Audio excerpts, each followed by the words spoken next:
శ్రీ ఆదిత్యాది నవగ్రహ స్తోత్రం.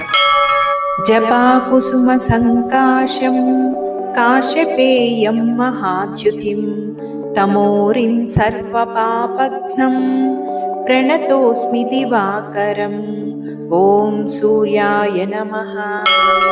దధిశంకతుషారాభం క్షీరోదార్ణవసంభవం నమామి శశినం సోమం శంభోర్మకుటభూషణం.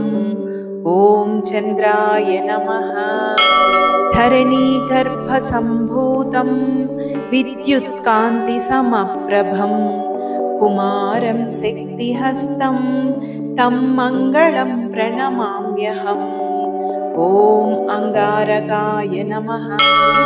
ప్రియంగుకళికాశ్యామం రూపేణ ప్రతిమం బుధం సౌమ్యం సత్వగుణోపేతం తం బుధం ప్రణమామ్యహం. ఓం బుధాయ నమః. దేవాంచ ఋషీణాంచ గురుం కాంచన సన్నిభం బుద్ధిమంతం త్రిలోకేశం తం బృహస్పతిం ప్రణమామ్యహం. ఓం బృహస్పతవే నమః. హిమకుందమృణాలాభం దైత్యానాం పరమం గురుం సర్వశాస్త్రప్రవక్తారం తం భార్గవం ప్రణమామ్యహం. ఓం శుక్రాయ నమః.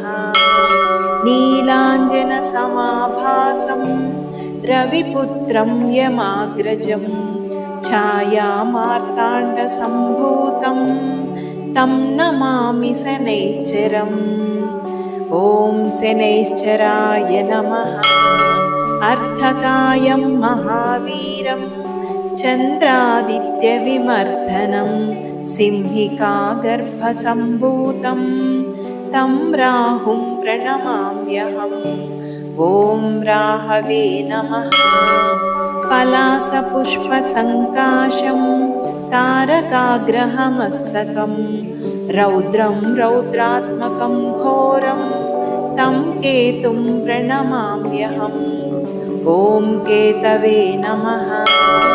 ఓం శాంతి శాంతి శాంతి.